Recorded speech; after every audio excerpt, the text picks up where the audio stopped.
Somewhere along the banks of Louisiana's Bayou, there exists a plantation record that was deliberately destroyed in 1859.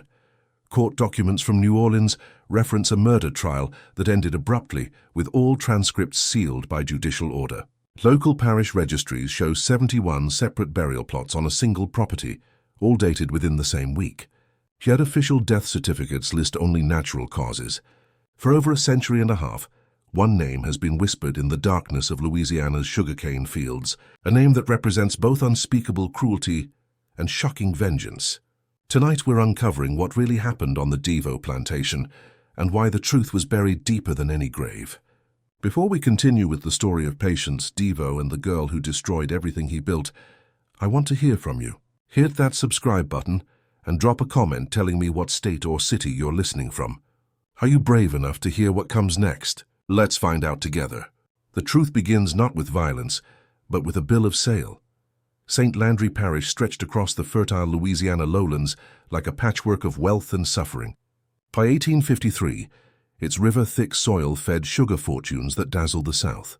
Planters raised white-columned temples to their power along the bayou. In the town of Opelousas, roughly 3,000 souls, planters, merchants, overseers, and the enslaved who sustained them, moved to the clockwork of cane and coin. Among the parish elite, Patients Devo stood out less for his crops than for the hush that followed his name. Third-generation French lineage, he inherited Bel Ombre at 28, a 300-acre operation now run with what neighbors called exacting standards. The big house reared 3 stories above the mud, immaculate against the subtropical glare. 73 enslaved people labored in its fields, mill, and rooms. 200 hogsheads of sugar a year kept Devo seated among the parish's gentlemen. But Bel Ombre hid something that even the most hardened planter would not name in daylight. Devo looked every inch the gentleman, tall, angular, razor-neat beard, dark suits even in a heat that smothered. He'd studied in New Orleans long enough to quote scripture and the classics with equal certainty. Every Sunday he occupied the Devo pew at St. Landry Catholic Church, purchased by his grandfather in 1791. His wife, Claudette, and their infant had died 7 years prior. Since then, the house's servants changed with unsettling frequency. Women and men rotated to the fields or sold off as if the walls themselves rejected witnesses. In March 1853, a trader named Rufus Gaines rattled into the parish from Mobile with 22 souls in chains, recently imported through the illegal but thriving interstate trade, as his ledger euphemized. Among them, a slight girl, perhaps 14, though her life had already erased the certainty of birthdays. The manifest called her Negro girl, field hand, healthy stock, born somewhere in Virginia, torn from her mother at 7 to settle a debt. 5 sales later, she had learned the survival arts. Eyes down, voice quiet, thoughts hidden. Devo bought her for 800, high for a field hand, higher for a child. It turned heads. But Devo wasn't buying strength alone. He was buying isolation. He was buying a ghost no one would look for. The bill of sale named her Clarara, another mask layered over the face her mother had once named. Her first month at Bel Ombre fell into the relentless rhythm of domestic labor. Assigned to the big house kitchen under Aunt Rachel, a matriarch with 30 years' service, Clarara rose before dawn. Fires, breakfast, scrub, sweep, wash, repeat. Still, there was an off-key note in the house's music. Servants whose eyes twitched toward doorways, conversations that fell off a cliff when Devo appeared. Faces changed. Names vanished. In the hushed, coded speech enslaved people used to pass warnings where punishments lurked, Aunt Rachel risked a thread. Master Devo, he got particular ways. Mind yourself. Keep your head low. Don't let him notice you special. It was too late. One humid April night, Devo summoned Clarara to his study. Tobacco and leather, oil lamps trembling over ranks of books. You can read, he said, not a question so much as a diagnosis.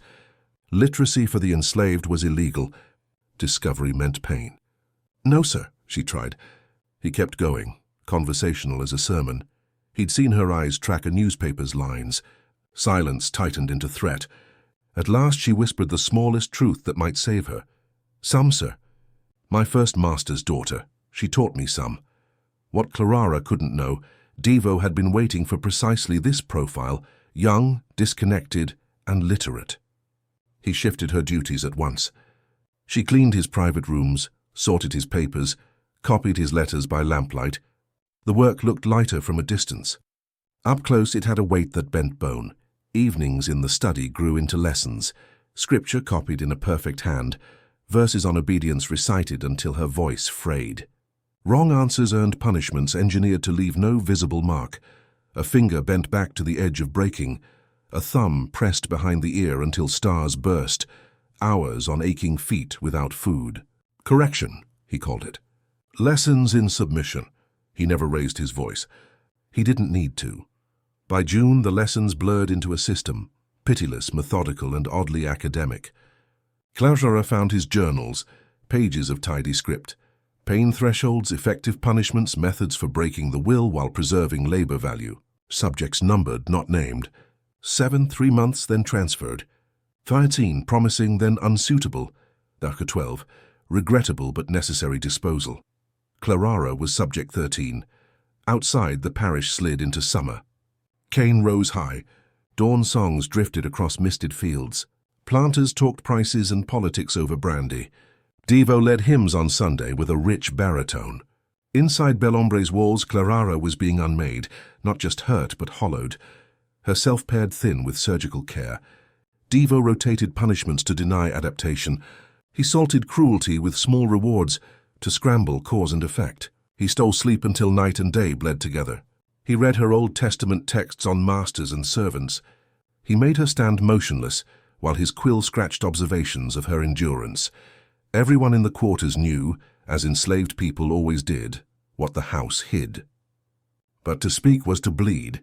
Aunt Rachel tried once to bargain a reassignment. The overseer Dalton carried her word straight to Devo.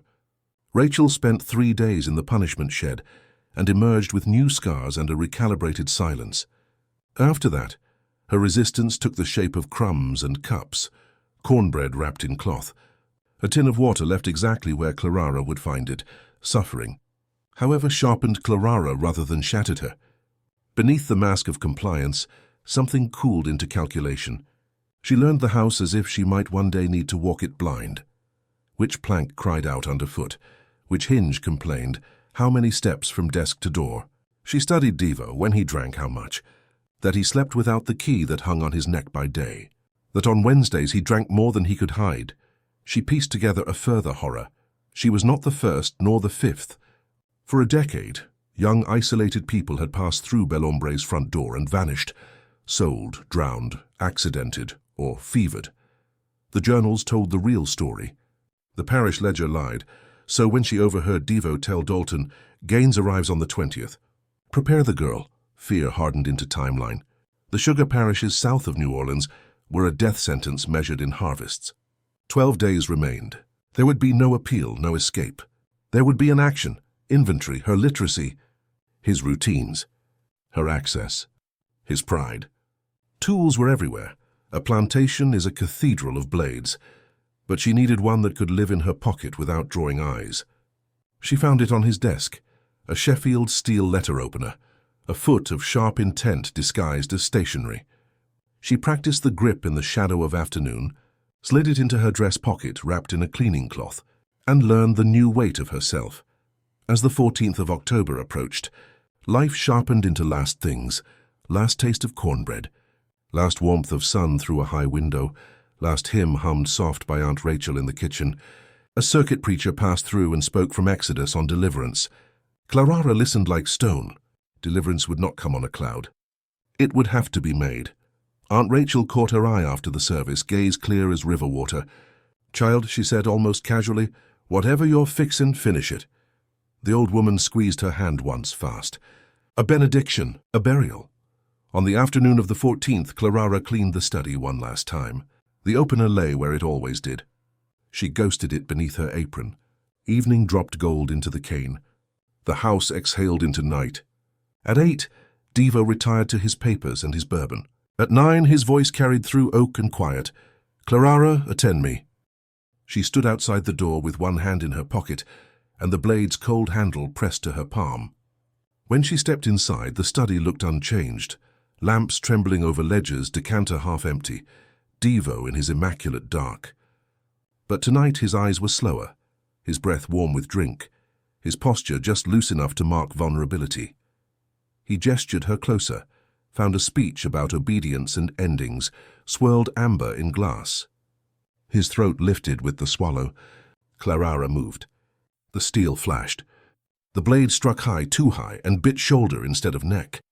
Pain shocked him upright. The chair went over. Books fell like a storm. His hands closed on her throat. Light bent at the edges of her sight. She found the handle jutting from him, yanked it free with a sound she would take to whatever end awaited her, and drove it back and back and back. 6 months poured through her arm. Rage didn't guide her, decision did. By the time he hit the floor, the rug drank light like oil. This is where legends usually end, with blood and a single fatal blow. The truth at Bel Ombre did not end here. It began. Clarara looked at what lay gasping at her feet, the man who had studied her pain as data. The room offered a candlestick, a poker, the quiet encouragement of 100 ordinary objects waiting to be repurposed. She spoke once, voice flat as paper. "You taught me how pain works." Outside, cricket stitched the dark. Inside, the lamps burned and were refilled. Time dissolved into the work of finishing. By dawn, the first grey light touched the windows. Clarara stood framed in it, blood stiff on cotton, blade slack in her hand. Behind her, the study contained what would send a sheriff to his pipe, a coroner to silence, and a parish into rumour. She walked out down the front steps, along the gravel, leaving prints the colour of verdicts, and reached the road. There she waited, not running, not hiding. When they asked, she said only, "I killed Patients Devo. He needed killing. I regret I could do it only once." The patrol found her 3 hours after dawn, still standing at the crossroads where Bel Ombre's drive met the parish road. Blood had dried into a rusted shell on her dress, the letter opener dangling loosely from her fingers. When the sheriff's men rode up, she did not flinch. "Name?" the sheriff asked. "Clarara," she said evenly. "I killed Patients Devo. He needed killing." They dismounted in silence.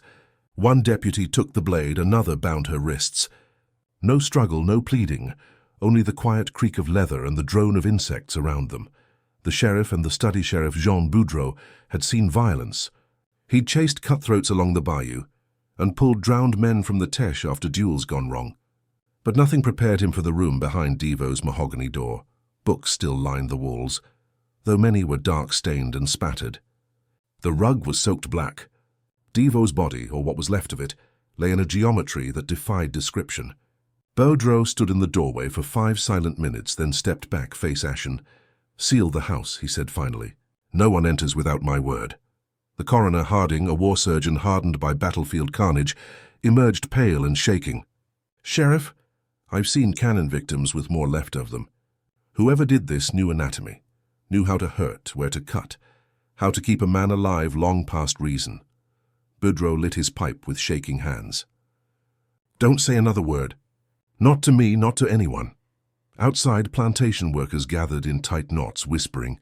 Aunt Rachel kept them away from the door, her voice low but firm. "Ain't for us to see," she said.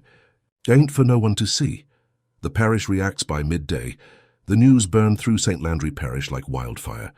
To planters, it was a nightmare of inverted order, a master butchered by a slave. To the enslaved, it was a whisper of impossible victory. Couriers galloped to neighboring estates.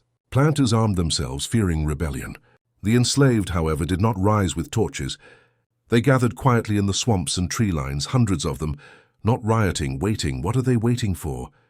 Boudreau asked Dalton, the overseer. For her, Dalton said grimly, "So they're waiting to see what you'll do to her." The judge 3 days later, the prisoner was brought before Judge Etienne Broussard, a man more politician than jurist. The courthouse in Opelousas was cleared, doors locked, spectators barred. No journalists, no records. The judge's instructions were explicit. This trial does not exist. Clarara stood barefoot in a coarse prison dress, wrists still bruised from irons. The only sound was the ticking of a clock and the scratch of the judge's quill. "You confess to the murder of Patients Devo?" "Yes, sir." "Were others involved?" "No, sir." "Why did you kill him?" She looked straight ahead. "He was evil.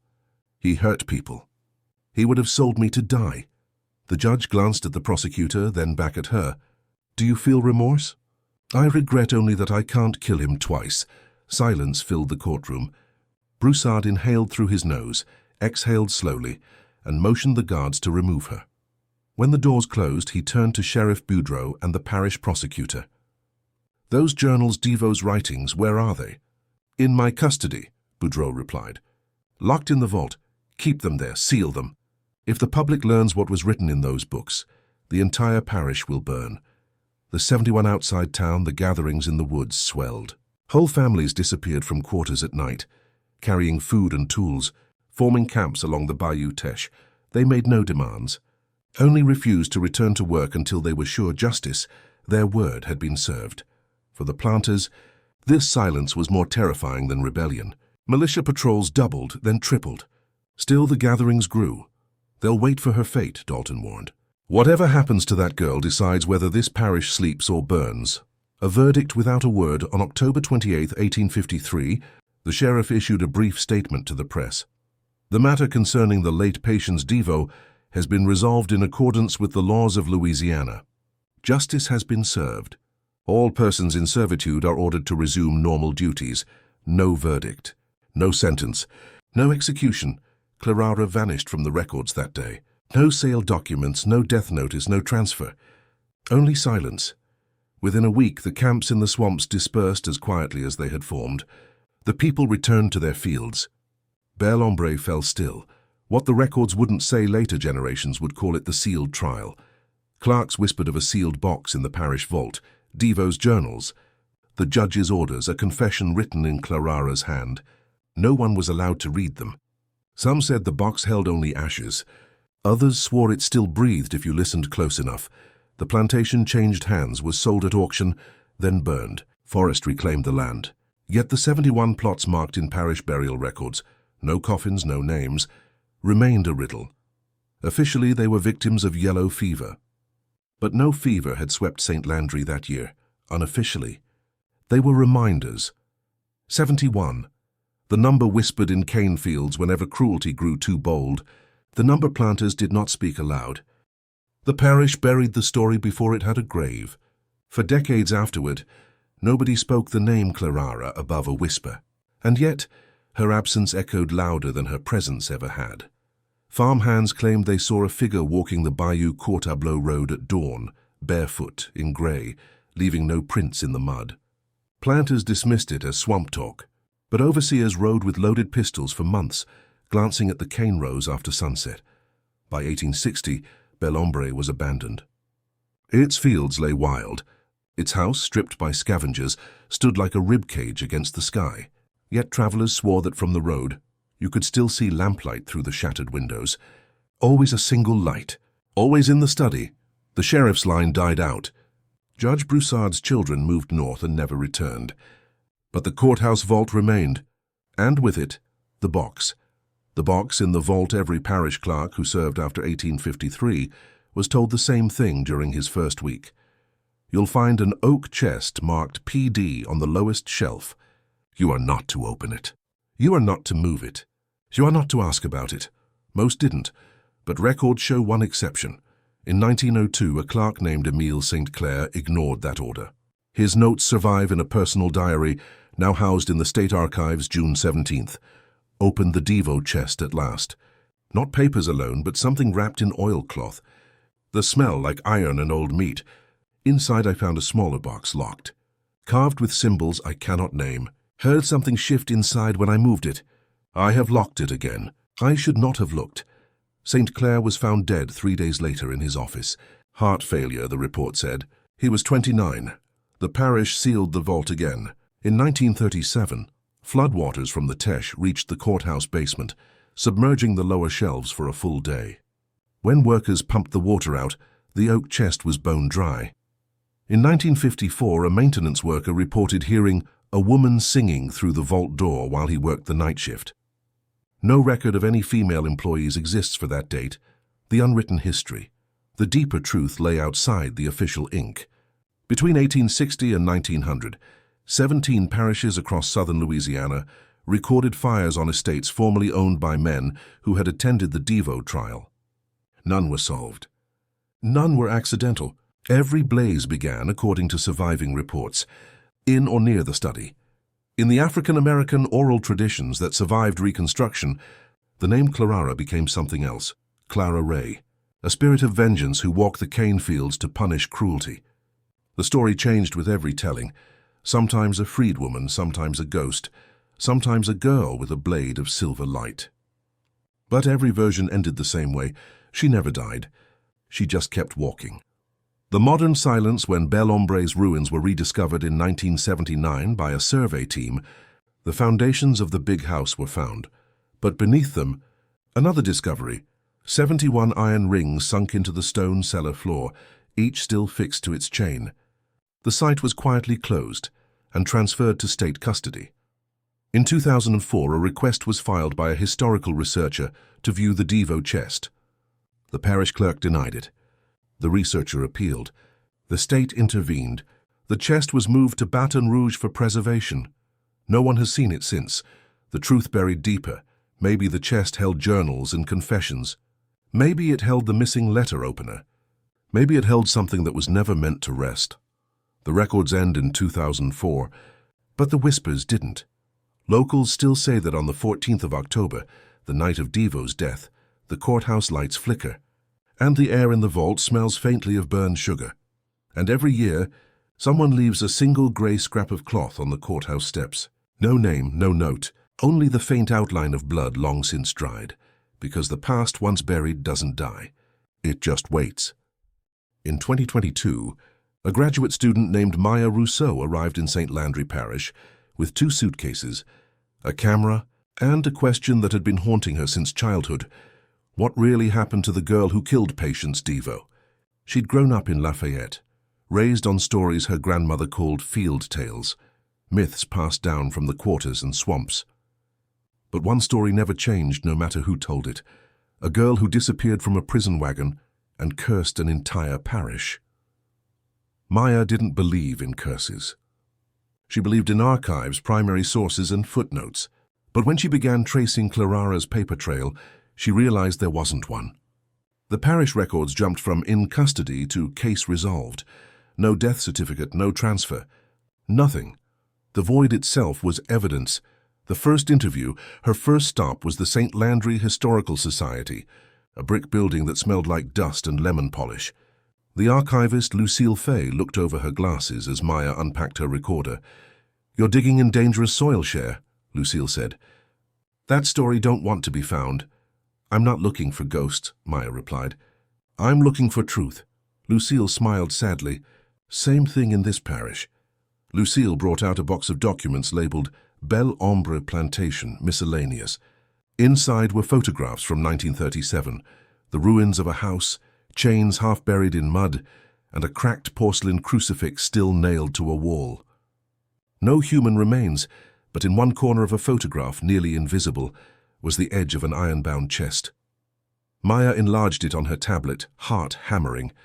The initials were clear. PD the warning. The next day, she drove to Opelousas to request access to courthouse records. The clerk on duty, Mr. Caldwell, was polite until she mentioned Devo. His face shifted. "That file's restricted," he said flatly. "Restricted under what statute?" she asked. He hesitated. "Not statute, tradition." Maya pressed harder. "Then who can authorize an exception?" He leaned forward, voice lowering. "No one. Because the people who locked it up are all dead. And we aim to keep it that way." As she turned to leave, he added quietly, "If you're smart, you'll go back to Lafayette. That girl, Clara Ray, whatever name you like, she's best left where she is." The house that wasn't there still. Maya wasn't done. Using old parish maps and land deeds, she tracked the location of Bel Ombre, now dense forest. She parked at the edge of the property line, GPS flickering, and began walking. The air thickened the deeper she went. Dragonflies hovered in the heat. The ground squelched underfoot. After half an hour, she reached a clearing. The cane had returned in wild patches, but beneath it were stones, foundation remnants blackened as if by fire. She set up her camera, narrating like a field reporter. Day 3. Coordinates match Bel Ombre estate. Found remnants of structure. Possible main house foundation. No signage, no historical marker. Locals refused to discuss sight. As she panned across the rubble, her lens caught something metallic glinting under a vine. She pulled it free, a rusted iron ring bolted to a fractured slab. Then, faintly, she heard singing. It was soft, wordless, and close enough that her camera mic registered it. When she turned, there was nothing. Just the cane sighing in wind that hadn't existed a moment before. She left the site before dusk. The tape back in her motel room, Maya reviewed the footage frame by frame. When she reached the section with the singing, she froze. Behind her voice on the recording, something whispered. Slow, almost like an echo. "How you can't bury me twice." The words were clear enough to transcribe. She rewound. Played it again. The same phrase, identical tone, but this time it ended with a breath that rattled her earbuds. That night, she dreamed of a woman standing at the crossroads, barefoot, in grey, holding a blood-dark blade. When she woke, the motel lights were flickering. The interview that never aired 2 weeks later. Maya convinced an elderly deacon named Reverend Abram Miles to speak on camera. He'd been a church boy in the 1940s, when the elders still whispered about the girl in grey. They said she wasn't dead, he told her. Said she walks every 50 years, when justice gets too quiet.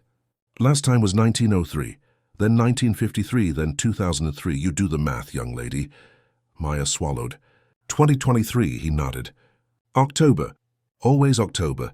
The footage cuts off abruptly there. In the raw timestamp, the camera dropped at 2:19 p.m. A single still frame survived. Reverend Miles, eyes fixed over Maya's shoulder, mouth open in shock. She never submitted that interview for her thesis. The return to the vault in August 2023. Maya returned to the courthouse one last time. The building was under renovation. Access was easier. She found the stairs to the old cellar and slipped inside with her flashlight. The air smelled of iron and mildew. Rows of rusted shelving stretched into darkness. And there, beneath a collapsed beam, was the oak chest. It was smaller than she'd imagined. The initials were dulled but visible. The padlock hung broken. Inside she found soaked papers, half-dissolved ink, and one intact object, a small iron key tied with grey cloth. As she lifted it, a drop of water fell from the ceiling and hit her wrist. She looked up, but there was no ceiling leak, just a dark stain spreading outward. Like something breathing behind the stone. Her field notes end there. Epilogue of the chapter, 2 weeks later. A highway patrol officer found Maya's car abandoned near Bayou Courtableau. Engine off, keys on the seat. Camera missing. Inside the glove compartment was a scrap of grey cloth wrapped around an old iron key. Forensic tests showed traces of sugarcane ash and human blood, type AB, degraded beyond dating. The parish sealed the investigation. Locals say, on the 14th of October 2023, the courthouse lights went out for exactly 71 seconds. When they came back on, the power logs showed a brief, unexplained surge from the basement, precisely where the vault once stood. And from that night on, the archives list a new folder. No barcode, no metadata, just a handwritten label. The footage surfaced 6 months after Maya Rousseau vanished. A fisherman named Eddie Lagrange found her camera half buried in river silt along the Bayou Courtableau, 10 miles from where her car was found. The casing was cracked but intact. The memory card still dry inside. When the St. Landry Sheriff's Office uploaded the contents, the folder was titled simply Clarara Project. Inside were 32 video files, timestamps spanning from June to October 2023. Most showed field research, libraries, interviews, landscape footage, but 3 of them were marked with a red asterisk. Each file began and ended with a brief hiss, as if the audio itself were breathing. The sheriff sealed the card as evidence, but within weeks, bootleg copies began circulating online under the title The Clarara Tapes. Tape 1, Bel Ombre, Entry. The first red-marked file opens in the same clearing Maya had filmed months earlier. Her voice is calm but strained. October 12th, I've returned to Bel Ombre. The site's colder than last time. The air feels thick. I know, someone's been here. The camera pans over new disturbances. Footprints in the mud, a half-burned candle, and on a fallen beam, 3 letters scratched into the wood. See how she moves inside what remains of the study, narrating quietly. This is where it happened. The records say the house burned, but this wall's still standing. I don't think the fire started here. Then her flashlight catches something on the floor, a metal hinge freshly polished gleaming amid rot. She kneels, brushes away soil and finds a trapdoor. Her last words before the static hit. If this is the vault, then the stories were right. It's still here. The video ends. Tape 2. Below. The second file begins with flickering light. The camera's on Maya's chest now, angled downward. A narrow stairwell spirals into darkness. The air's wrong, she whispers. Like the basement's breathing. There's water somewhere below me. She descends slowly. Each step echoes like metal on bone. Then her light catches the walls. Bricks scored with scratches, tally marks, initials, dates. 1853, 1854, 1860. At the bottom, a small chamber opens. Against one wall sits the oak chest. The same one described in records, lid half open, water pooling beneath it. She kneels. The camera trembles. Inside are scraps of parchment, bone fragments, and what looks like a piece of human jaw still wearing a gold tooth. She gasps once, then whispers, "He didn't die alone down here." A shadow moves behind her, reflected in the puddle's surface. Something thin, grey and barefoot. Then the light cuts out. Tape 3, October 14th. The final file begins 2 days later. The date stamp reads 10/14/23, 11:57 p.m. The video shows Maya sitting in her motel room, pale, eyes hollow. "If anyone finds this," she says, "tell them the chest wasn't just records. It's a vessel, 71 names bound to one sin. Every death he caused is still in there. They're not resting." She stops, eyes darting to something off camera.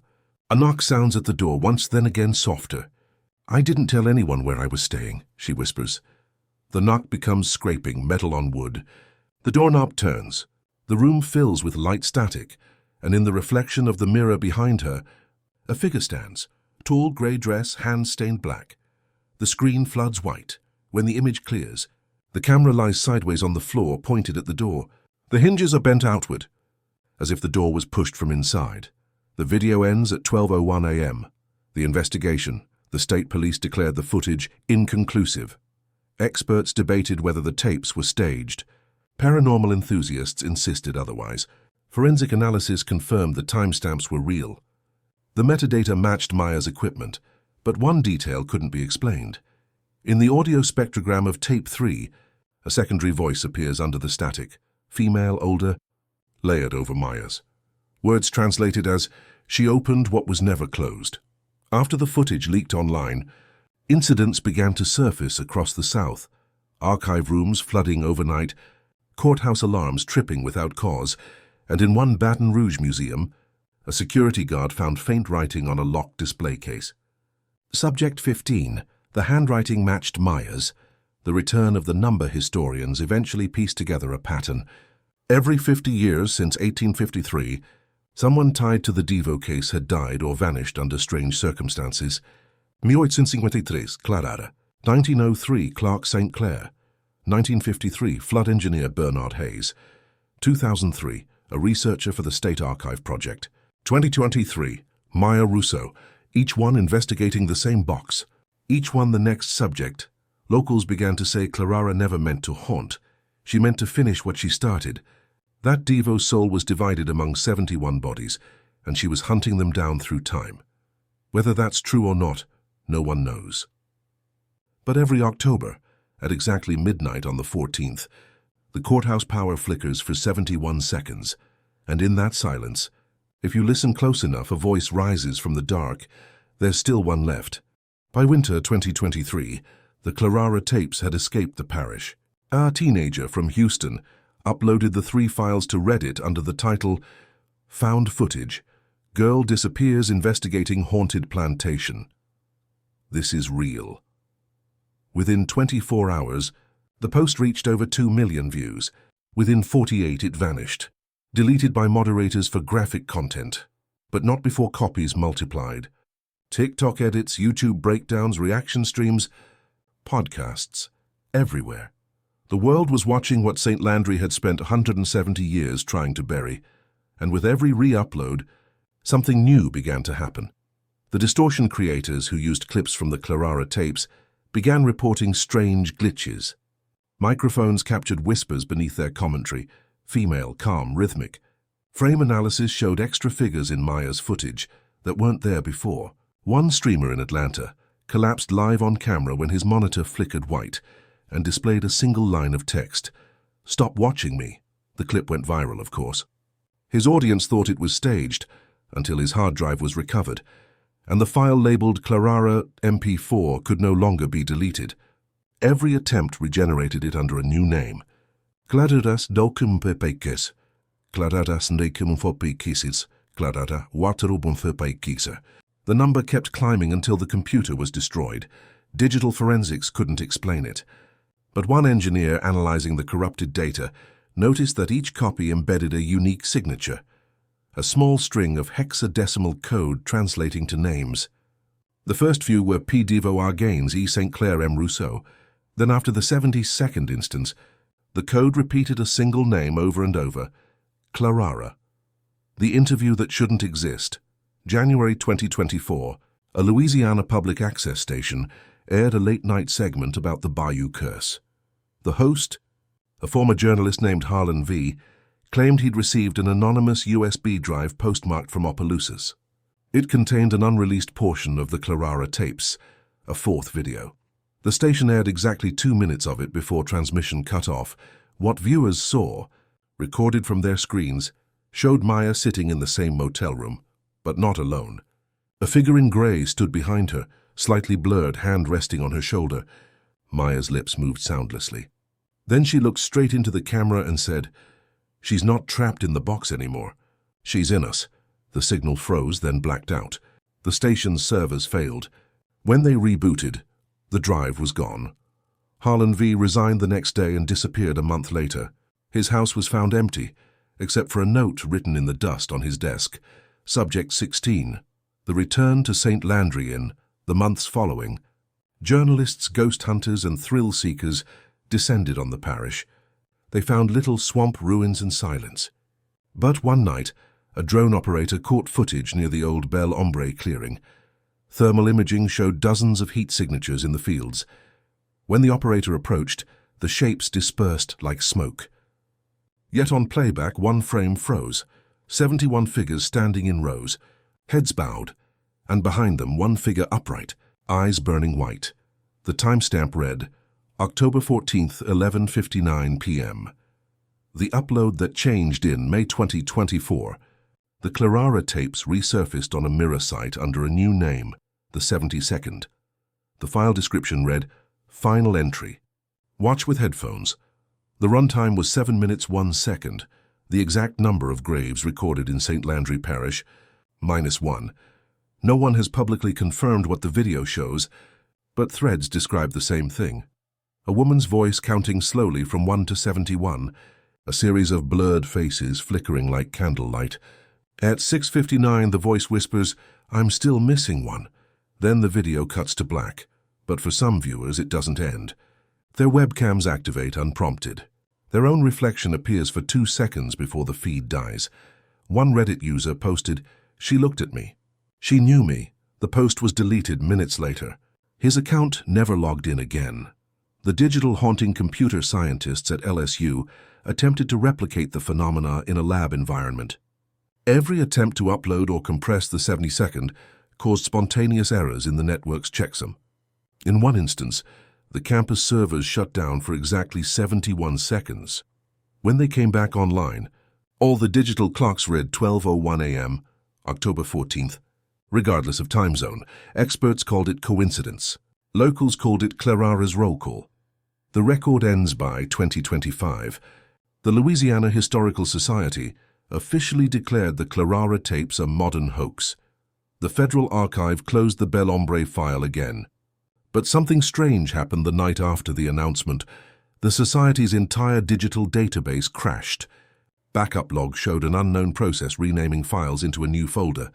The folder's name was simple, typed in lowercase letters, what the records wouldn't say inside. Every file had the same ending note appended to the metadata. She's still counting. Closing narration if you stand by the courthouse on October 14th.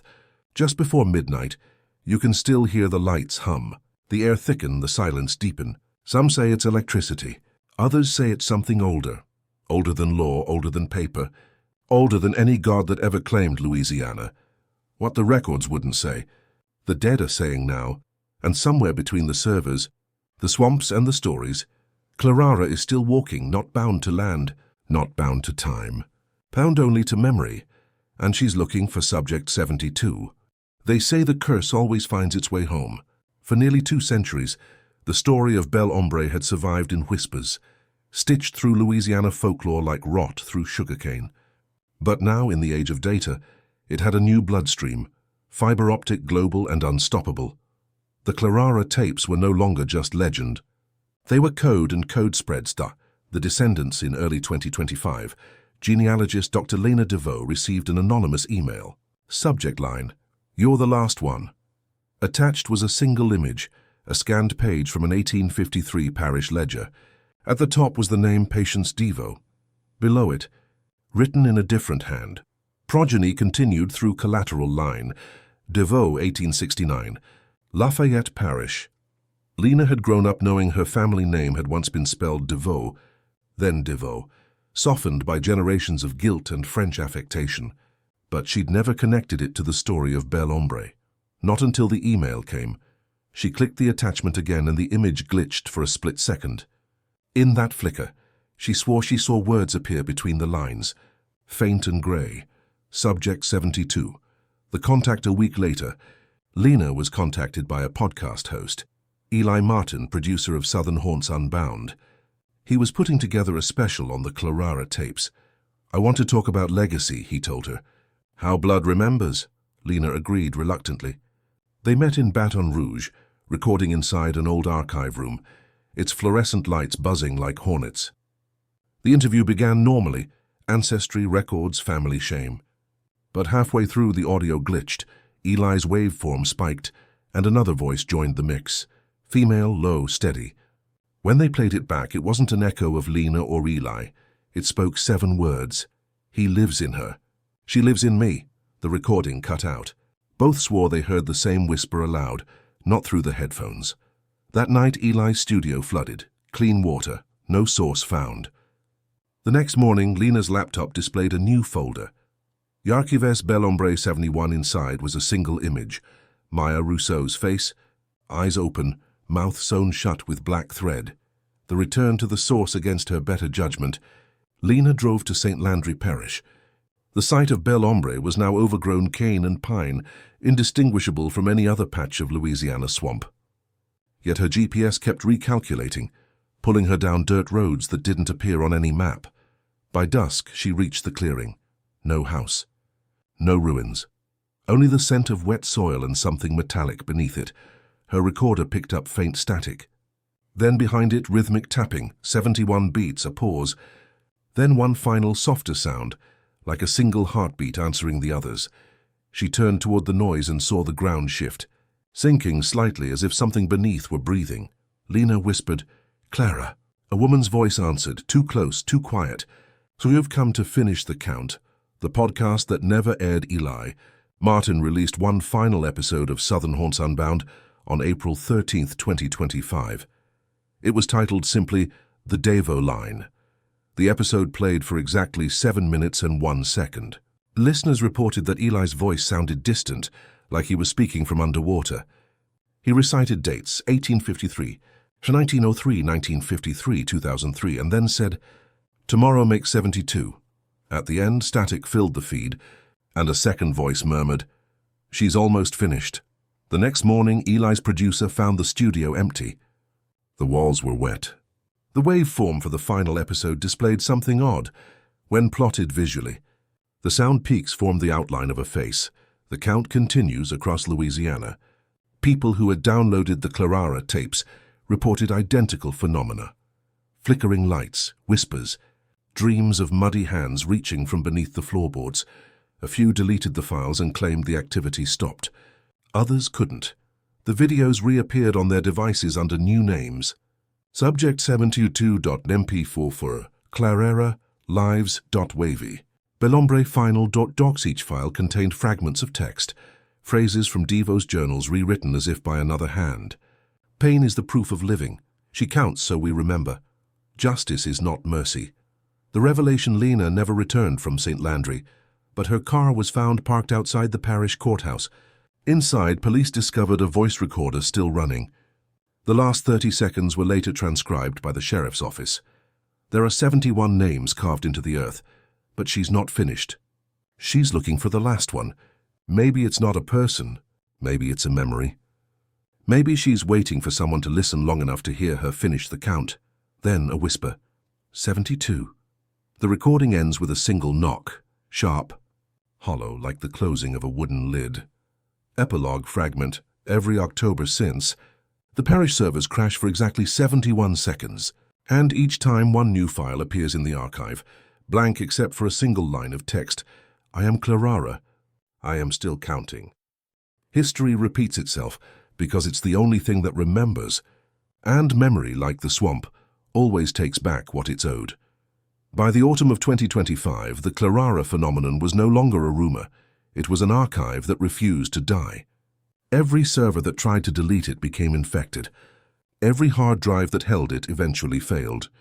And for those who'd watched the tapes in full, the same dream returned night after night. A woman standing at the crossroads, barefoot, eyes reflecting candlelight. She didn't speak. She only raised her hand and held up 2 fingers. 71 had already answered. 1 remained, the journalist Naomi Vance, a freelance journalist for Southern Ledger, arrived in St. Landry Parish on October 10, 2025. She was there to write the definitive story, the one that would untangle myth from madness. She had all the files, the trial transcripts, the Devo estate inventories, the Clarara tapes, and the recordings from Lena DeVoe's car. Her editor begged her not to go. Every reporter who's gone digging down there disappears or loses their mind. Naomi, don't make yourself the next headline. But she went anyway. Naomi wasn't from Louisiana. But she'd always felt something draw her south, something heavy, humid, and waiting. The parish today Bel Hombre's land had been purchased by an energy company in 2024, fenced off for a future solar array. To reach the ruins, Naomi parked a mile out and walked in under moonlight. The path wound through thick cane, the stalks whispering like a crowd that knew her name. Halfway through, she noticed the earth had been disturbed, freshly dug patches of soil, circular, precise, each one marked by a wooden stake bearing a number. When she counted them, her breath froze. 71. The 72nd stake lay on the ground, waiting. The confession in the box. She reached the clearing at 11:54 p.m. The air was so still it hummed. The remnants of the house were gone, replaced by concrete pilings and fragments of rusted iron. But in the center stood a shape she recognized from photographs, the oak chest, blackened but whole. Its lid was open. Inside, beneath layers of rotted parchment, was a small bundle wrapped in grey cloth. She unwrapped it slowly. Inside was a letter, ink faded but legible. The handwriting was steady, deliberate. The signature at the bottom read, Clarara. They called it murder. I called it balance. He took 71 lives in silence, buried without name, without prayer. I gave him back his silence. I made him listen, but he split himself before he died, scattered into the living like seed into cane. Each one who carried his blood would carry his guilt. I can feel them still, walking, breathing, pretending to forget. When the 72nd confesses, I can rest. Naomi folded the letter, heart hammering. And then she saw the next page, blank except for a single line, "Who will confess for you?" The recording, her audio log, captured what happened next. At 11:59 p.m., her voice is calm but shaking. This is Naomi Vance documenting Bel Hombre's site. Found original correspondence signed by Clarara. Possible personal statement before execution or disappearance. Reading now. Then silence. At 12:15 a.m., static fills the recording. At 12:42, the microphone captures what sounds like 2 sets of breathing. At 12:59, a voice not her own whispers, 72. At exactly 12:01 a.m., the recorder shuts off. Her car was found the next morning, engine running, doors open. Inside, the letter, the recorder, and one grey scrap of cloth tied around the steering wheel. No trace of Naomi Vance. The completion. That night, all across Louisiana, the same phenomenon repeated. Every courthouse, every archive, every private collector who'd ever stored a copy of the Clarara files reported power loss for exactly 72 seconds. When systems came back online, the encrypted folder, what the records wouldn't say, had changed its contents. Now it contained a single file, clararafinal.move. The video was 1 minute and 12 seconds long. A woman stands in the cane field under moonlight. Her face is unclear, but her voice is calm, gentle, human. "It's done," she says. "The count is finished. The dead can rest." Then she looks straight into the camera. But the living still have to remember. The image fades. The sound of rain follows, soft, cleansing, endless. The parish after, in 2026, the St. Landry Parish courthouse reopened after renovations. The old vault was gone, replaced by a modern archive. The curator reported no trace of the oak chest, no remnants of the sealed trial records, but one display case sealed under glass held a single artifact recovered from the site, a rusted iron ring mounted on wood. Its label read simply, "Clarara's chain, Courtin 1853, recovered from the ruins of Bel Ombre Plantation.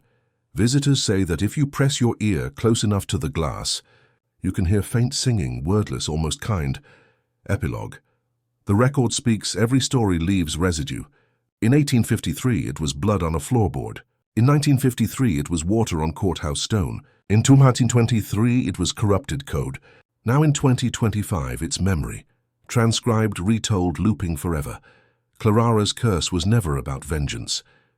It was about testimony. Every 71 souls she counted were victims of silence. The 72nd was the storyteller, the one who finally listened. And if you're reading this, hearing this, remembering this, then maybe she's not haunting you. Maybe she's thanking you.